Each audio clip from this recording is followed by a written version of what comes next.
infrastruktur kita dan network after sales kita itu bisa diandalkan gitu ya. Oke. Gitu loh. Jadi ini yang saya lihat dari kompetitor kita belum ada. Betul. Mungkin kalau tadi Bu Tini bilang portofolionya akan diimbangkan 30-30-30, artinya revenue drivernya juga akan berimbang seperti itu Pak. Atau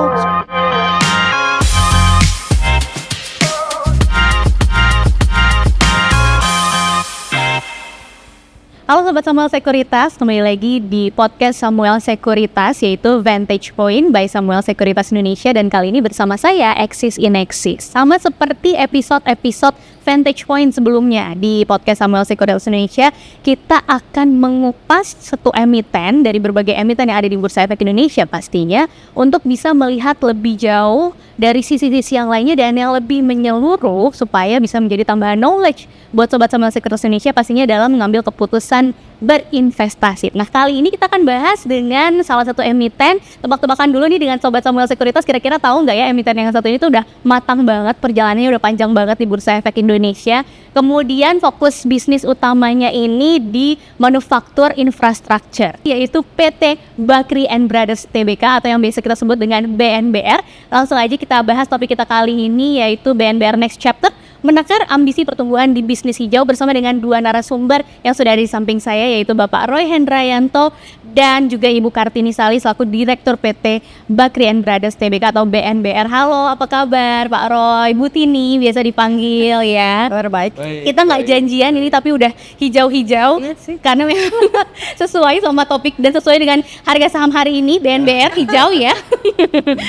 Oke, by the way, mungkin Sobat Samuel juga sudah banyak membaca informasi soal BNBR begitu, yang sudah masuk, sudah jadi mitranya BYD begitu ya dalam kendaraan listrik, bus listrik lebih tepatnya. Dan sekarang ada isu-isu katanya sepertinya sudah mulai mau fokus ke bisnis hijau begitu atau industri hijau. Nah, mungkin Pak Roy atau Bu Tini bisa jelaskan seperti apa sih transformasi bisnis BNBR, karena udah jauh sekali perjalanannya dari tahun 42 kalau tidak salah ya, berdiri sampai kemudian melantai di Bursa Efek Indonesia tahun 89-an sampai sekarang masih tetap eksis seperti nama saya.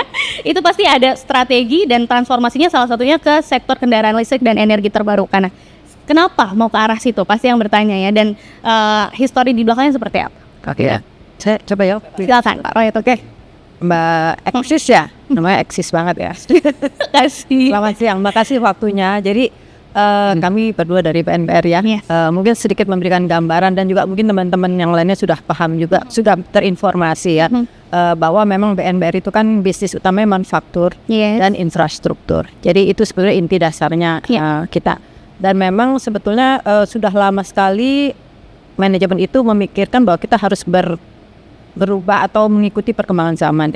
Jadi saat ini kan segala sesuatunya lebih ke arah bagaimana kita menyelamatkan lingkungan lah ya, net zero emission. Jadi, nah di manufaktur dan infrastruktur itu kita semua itu mencoba memikirkan bagaimana kita bertransformasi.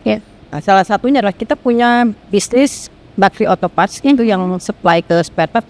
Kita berpikir bahwa disitulah kita bisa mulai bertransformasi, mendukung bisnis yang hijau seperti yang tadi disampaikan oleh Axis. Makanya kita mulai terpikirkan pada waktu itu kira-kira tahun 2007-2008 kita mulai mencoba mencari partner yang tepat, yang baik gitu, BYD. Maka kita berpikir mau masuk ke bisnis kendaraan listrik. Tapi kita kan karena bisnisnya fokusnya B2B ya. Kita tuh bukan ke retail. Jadi kita berpikir kita cari apa ya yang industri kendaraan listrik, kayak kita pilih waktu itu bus awalnya seperti itu. Tapi sekarang kan sudah berkembang jauh ya, bus, truck, terus juga forklift. Jadi lebih kaitan ke arah industri seperti itu sih. Oke. Nah, tadi dimention, jadi fokusnya lebih ke B2B bukan ke retail gitu ya. Kalau di retail kan kita tahu ada pro kontra seputar kendaraan listrik gitu ya. Nah, kalau di B2B ini ada tantangan tersendiri mungkin Bu ini atau Pak Roy? Ya, mungkin Pak Roy bisa kan.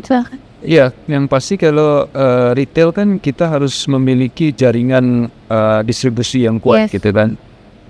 Kalau kita lihat mungkin BNBR DNA-nya bukan ke retail, karena kita seperti tadi Bu Tini sampaikan kita masuknya ke B2B. Ya memang B2B itu punya challenge tersendiri ya.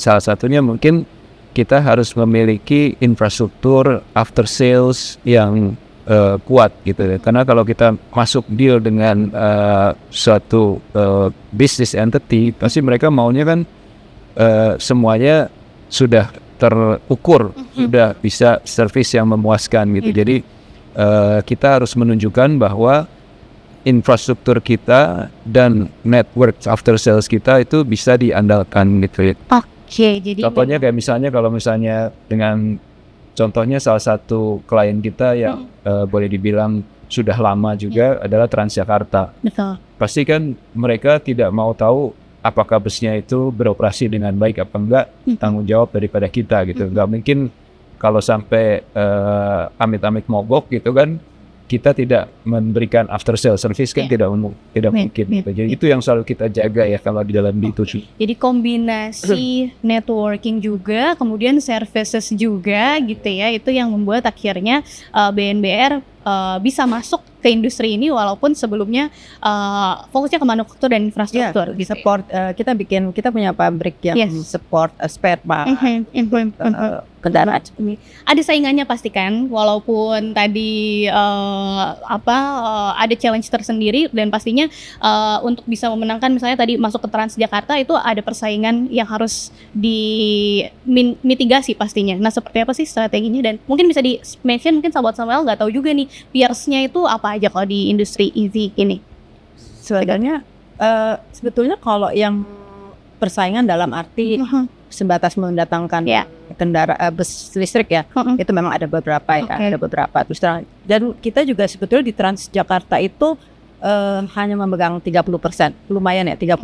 Jadi kalau udah pernah nyoba nggak bus listrik? Udah beda rasanya.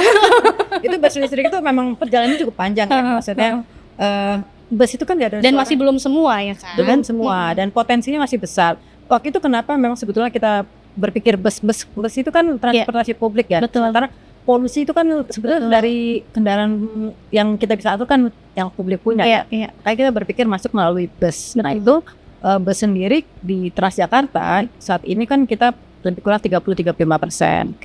Dan sebetulnya potensi masih besar. Karena pemerintah juga mau itu almost semuanya ya kan, mau ke itu. Berarti BNBR ada peluang untuk meningkatkan lebih lagi nih di industri ini gitu ya. Mudah-mudahan, insya Allah. Tapi apakah porsinya nanti mau memang fokus di bisnis atau energi hijau ini atau seperti apa? Mungkin sebelum ke situ boleh saya tambahkan sedikit. Boleh Pak.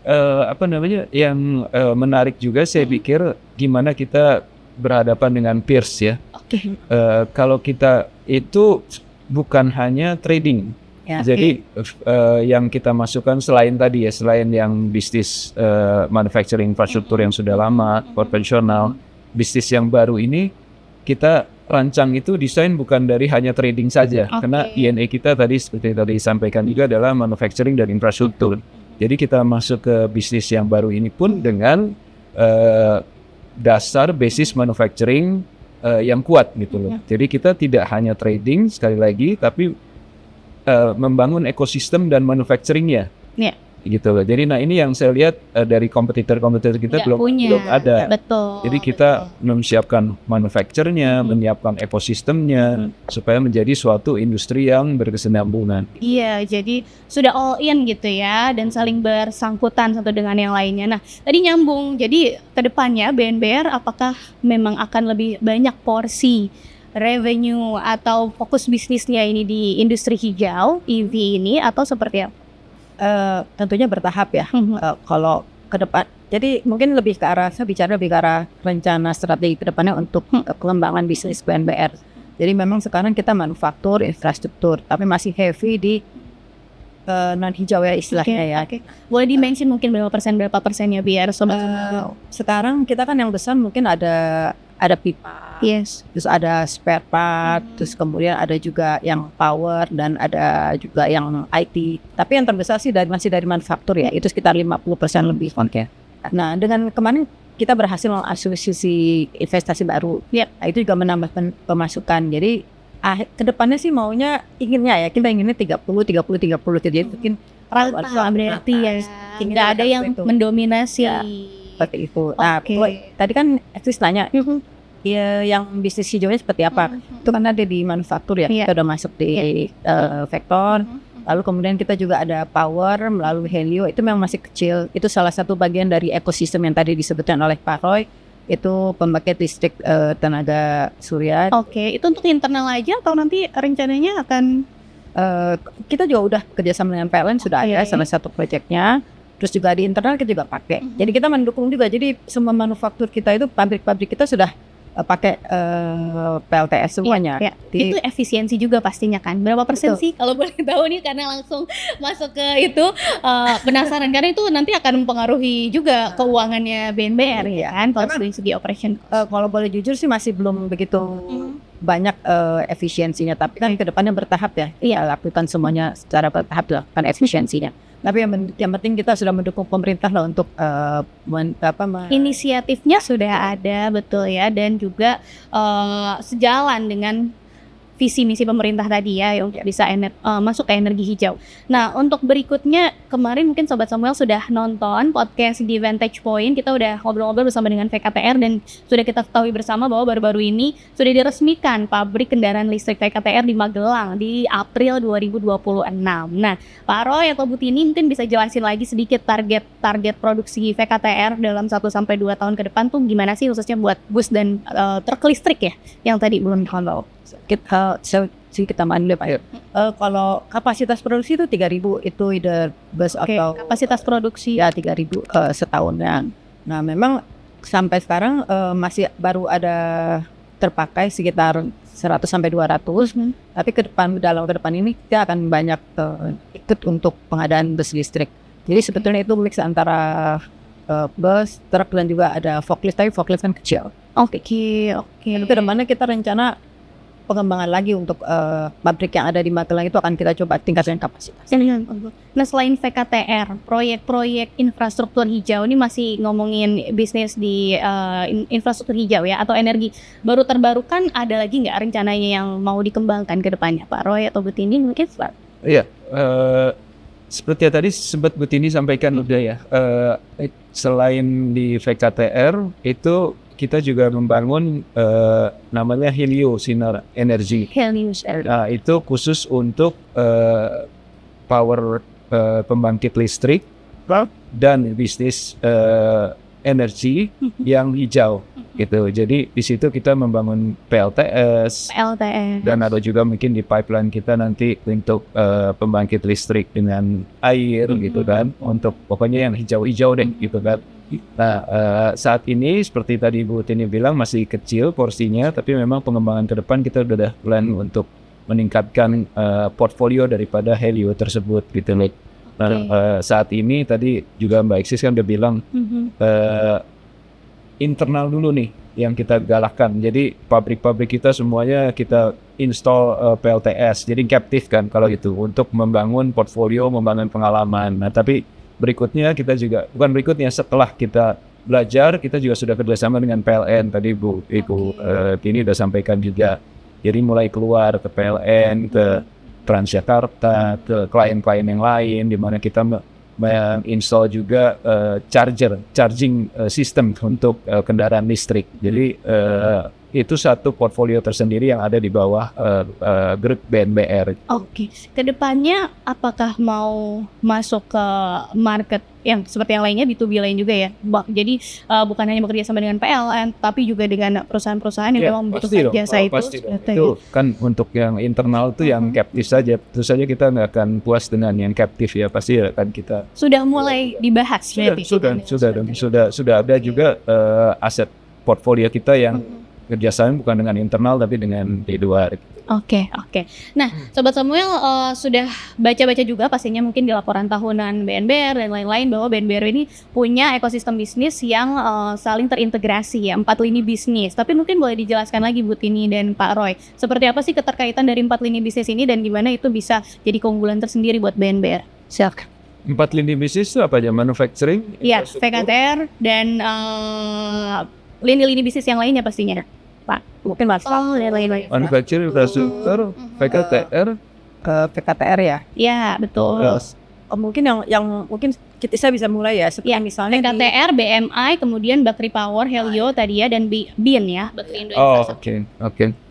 Kalau dari Bakri VKTR sendiri dengan BM itu kan steel structure, di bawahnya ada pipe segala macam. piping juga ya. Kalau steel structure tentunya mendukung sebetulnya pembangunan kalau misalnya ada penambahan fasilitas itu semua didukung oleh BMI. Terus kemudian kalau dari sistem IT-nya kita punya perusahaan juga namanya MKN, dia akan mendukung dari sistem IT kita juga proses produksi. Lalu kemudian sekarang yang terbaru akuisisi kan kita jalan tol itu infrastruktur. Nah, nanti juga yang dari tadi disebut Helio, kita rencananya ingin juga nanti sistem penerangannya dari juga menggunakan bukan dari listrik ya, harus dari solar panel seperti itu. Itu mungkin jadi saling memanfaatkan fasilitas kemampuan masing-masing untuk growth sama-sama seperti itu. Sehingga internalnya itu sudah solid gitu ya. Dari Pak Roy ada yang mau ditambahkan? Ya contohnya aja menambahkan sedikit. Kayak jalan tol kita gitu kan, di jalan tol itu kan ada infrastruktur yang mesti dibangun kayak jembatan, ada guardrail. Nah itu banyak dibuat dari Bakri Metal Group gitu. Itu bisa main support di sana. Contohnya lagi yang pabrik VKTR yang baru dibangun ini, itu BMI membangun infrastruktur steel structure-nya gitu. Jadi banyak sekali hal yang.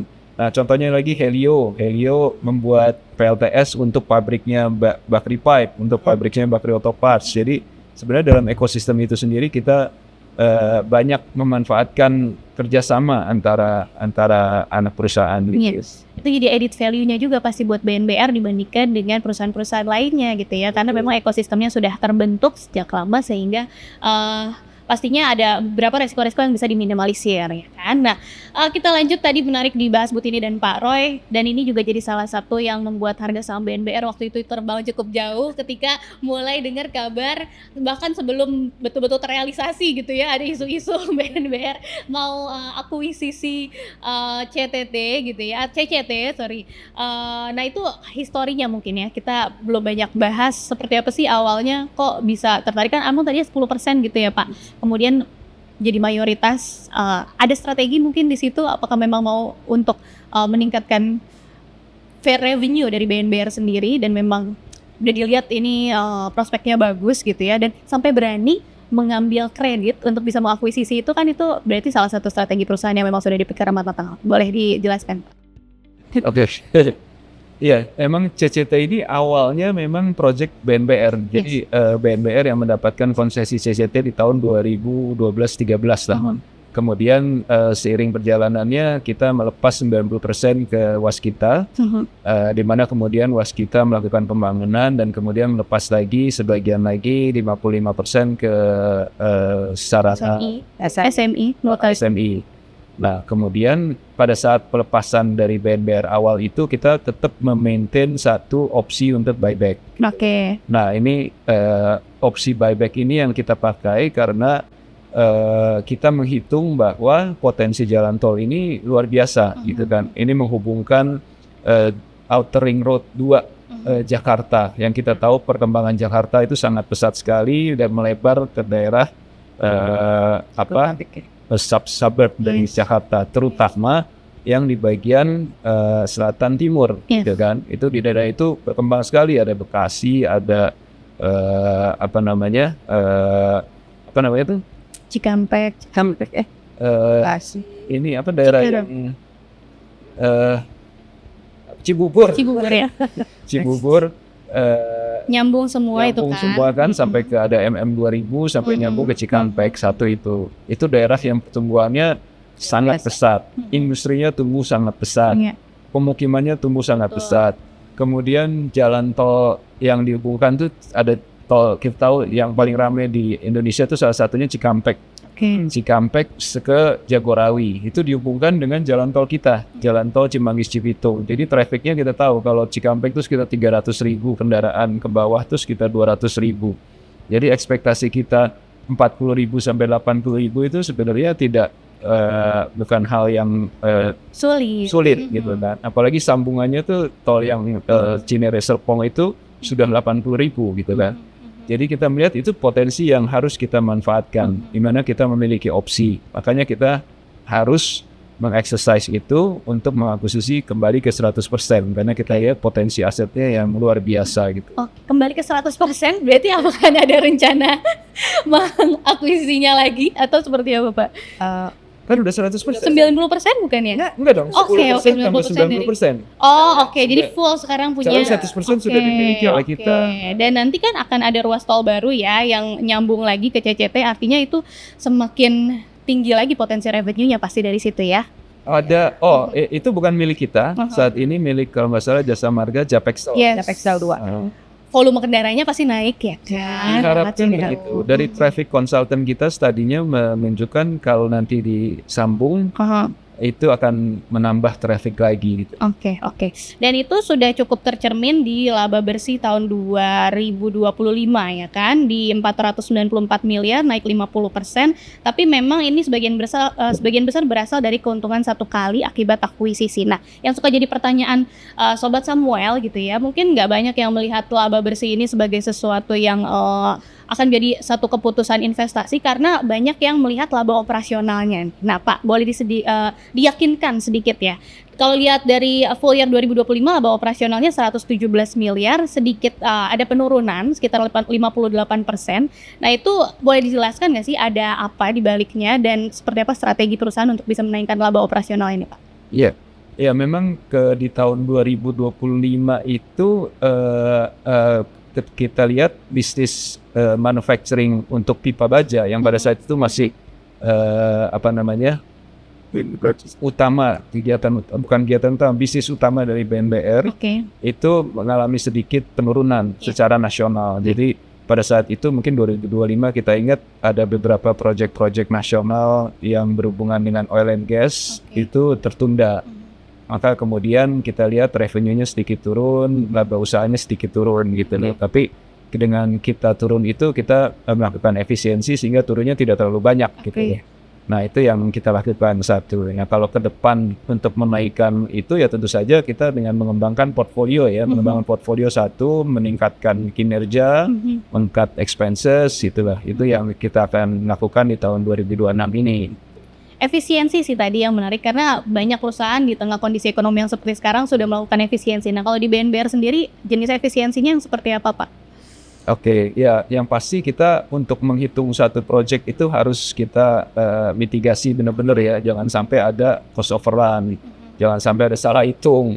Ternyata mengerjakan 10, cost-nya jadi 15 gitu. Itu yang terutama membuat suatu proyek infrastruktur itu biasanya menjadi tidak menguntungkan gitu. Itu satu efisiensi di situ. Yang kedua ya pasti kita akan meng-cut unnecessary cost yang ada ya, yang tidak perlu dikeluarkan. Kita tahan dulu ekspansi yang tidak menguntungkan, yang tidak sejalan dengan perusahaan, kita cut dulu gitu. Jadi hal-hal seperti itulah yang kita maintain. Boleh di-spill mungkin target bottom line atau ya baik pendapatan atau laba bersih, karena yang suka ditanti-nanti oleh Sobat Samuel tahun 2026 kalau nggak bisa disebut angkanya boleh growth-nya aja mungkin Pak seperti apa dan fokusnya akan bagaimana? Oke, kalau spill dikit berarti mungkin kita bisa sampaikan bahwa revenue kemungkinan akan naik cukup signifikan. Berasal dari? Faktanya memang kita yang tadi itu sudah kita bahas panjang lebar mengenai akuisisi jalan tol. 100% dari jalan tol itu mungkin memberikan kontribusi revenue additional 1T sendiri ke BNBR. Berarti kita bisa lihat kalau tahun lalu revenue 3,7, berarti tahun 2026 ekspektasinya bisa menambah 1T gitu. Nah, memang kalau langsung dari dicatat nih sama Sobat ini kisi-kisi aja, kisi-kisi. Nah, memang kalau dari segi net income mungkin akan stabil, tetap tidak menurun karena memang yang tadi disampaikan juga bahwa kita akuisisi itu dengan hutang. Jadi biaya hutangnya kan ada di interest, itu akan meng-cut net income. Tapi kita harapkan dengan pertumbuhan aset tersebut akan mungkin tidak di tahun pertama, tapi di tahun kedua, ketiga itu akan udah mulai kelihatan impact-nya bukan hanya di revenue tapi juga di net income. 2027-2028 berarti tahun kedua. 2027-2028. Berarti untuk Sobat Samuel yang berpikir untuk long term itu jadi salah satu angka-angka yang harus dicatat gitu ya, karena ada pertumbuhan yang cukup baik dari aksi-aksi yang sudah dilakukan. Dan Pak Roy tadi sebut soal kredit untuk mengakuisisi jalan tol. Aku baca-baca juga kan sudah ada keterbukaan informasi seputar right issue ya, dan salah satu penggunaan dananya kalau nggak salah berkaitan juga dengan kredit terkait dengan investasi jalan tol itu ya. Boleh dijelaskan mungkin Pak seperti apa sih proses right issue-nya, udah sampai mana? Karena kita lihat berita-beritanya, kemudian juga keterbukaan informasinya cukup menarik ya, karena target pengimpunannya sampai 5 triliun. Ini juga yang ketiga kali kalau tidak salah untuk BNBR ya, sudah beberapa kali right issue ya. Sama public company. Betul. Boleh dijelaskan Pak, yang kali ini apa nih bedanya dengan right issue sebelumnya? Iya, kalau memang sama hidup BNBR kan udah, kalau sama public company kan udah 40-an tahun nih. Iya, betul. Kalau right issue 3 kali wajar lah. Iya. Nah, yang terakhir ini memang kita untuk dalam rangka optimalisasi efisiensi perusahaan. Jadi yang kemarin yang tadi disampaikan akuisisi dengan loan, maka kita melihat potensi dengan right issue ini kita bisa menurunkan loan tersebut sehingga mengembalikan leverage kita ke level yang jauh lebih baik lagi gitu loh. Nah, memang jumlahnya tidak 5T tapi 4,7. Hampir 5 triliun. Akan digunakan sebagian besar untuk melunasi utang yang kemarin, jadi menurunkan porsi loan mengganti ke porsi equity. Udah pasti kan berarti bottom line structure perusahaan jadi lebih kuat kan, dengan equity yang lebih kuat. Kemudian sebagian kecilnya sisa dari pelunasan loan akan dipakai untuk working capital. Akan terjadi di tahun ini berarti ya, karena kan sudah ada. Prosesnya sudah kita jalankan, mudah-mudahan kita bisa mendapatkan efektif di bulan Juni ini. Jadi kalau semua ini lancar, Juli nanti sudah penawaran dan. Yang biasanya suka ditanya-tanya, ada standby bayarnya nggak nih buat ini atau Pak Roy? Karena kan itu jadi salah satu poin menarik juga ya, kalau ada standby bayar kan artinya ada yang tertarik dengan BNBR dan itu bisa menggerakkan bisnis ke depannya juga pasti. Kalau dari pasti ada ya, bukan pasti, sesuai ketentuan dari OJK sendiri kan mengharuskan ada standby bayar. Kalau kita udah ada standby bayar ya, silakan dibaca saja di dalam informasi kita. Standby bayarnya sudah siap. Sudah siap. Ada kok di dalam keterbukaan informasi semuanya. Artinya akan ada yang masuk lagi nih ke BNBR ya kan. Selanjutnya yang tadi revenue udah ada pertumbuhannya, tapi yang dinanti-nanti salah satunya untuk investor pasti adalah dividen ya kan Pak.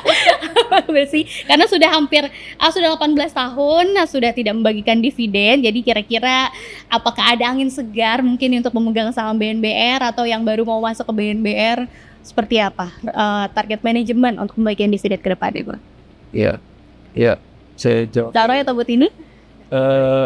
Iya, kita memang arahnya ke situ, makanya kita sudah dari tahun 2022 itu sudah rapi-rapi buku. 2020 malah kita start sudah merapihkan buku yang tadinya kita retain earning minus, sekarang sudah positif. Jadi artinya apa? Kalau positif itu berarti kan kita sudah bisa membagikan dividen. Nah, ini yang kita memang manajemen rancang.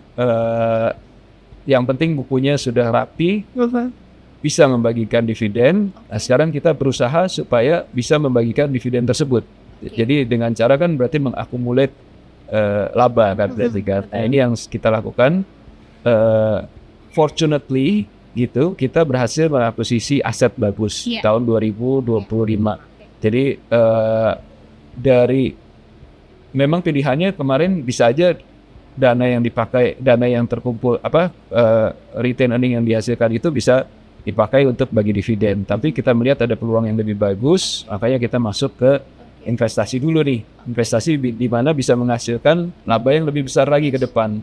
Nah, dengan laba yang lebih besar itu kita mentargetkan untuk bisa membagikan dividen setelah berapa tahun tadi? 18 tahun.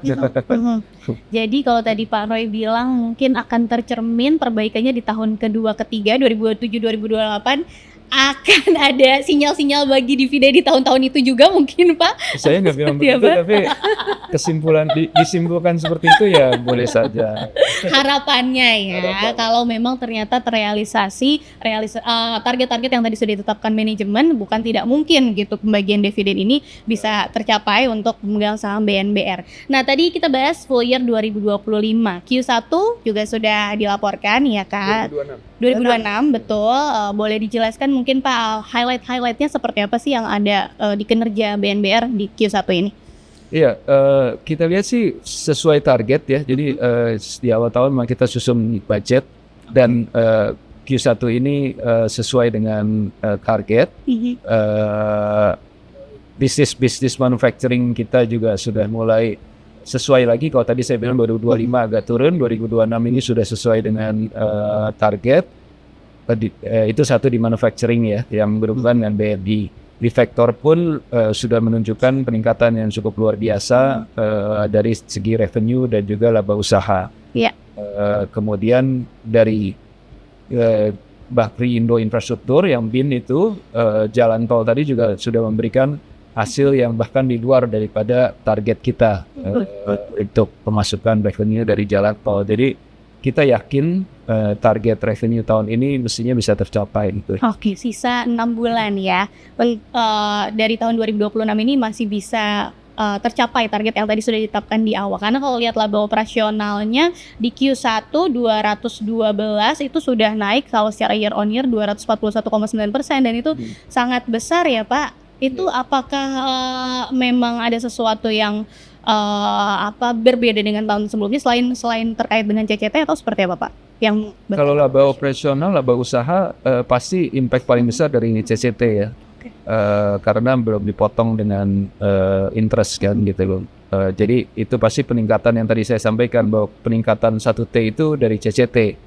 Impact yang paling besar kan berarti di revenue dan juga laba usaha gitu kan. Okay. Nah kita bicara lebih jauh lagi, kalau tadi kan 2026, kemudian tadi sudah sedikit di-spill akan ada perbaikan kinerja juga pastinya di tahun-tahun berikutnya 2027 dan selanjutnya 5 tahun ke depan ada target atau rencana ekspansi tersendiri dari BNBR mungkin Bu Tini atau Pak Roy?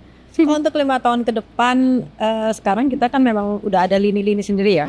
Tadi ada manufaktur, terus kemudian di situ ada VKTR juga di situ ya. Yeah. Terus ada Bakri Pipe juga, ada Bakri Metal ya, Steel Structure. Terus kemudian ada Power, tadi ada Helio.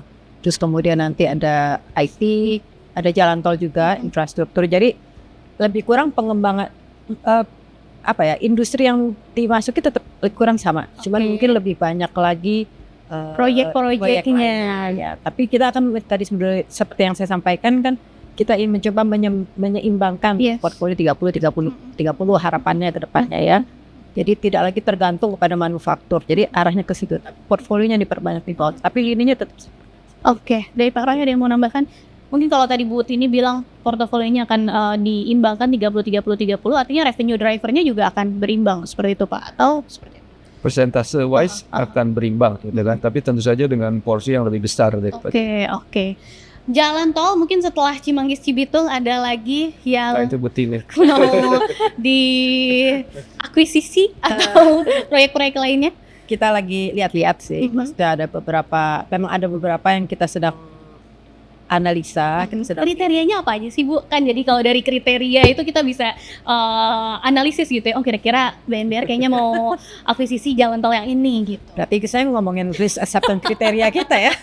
Ya boleh spill sedikit kira-kira gimana sih memutuskan untuk bisa mengakuisisi satu jalan tol itu apa aja? Ya, yang kalau dari kami, karena kita juga berangkat dari sejarah yang lalu ya, pengalaman kita dapat CCT ya, lalu kita akuisisi.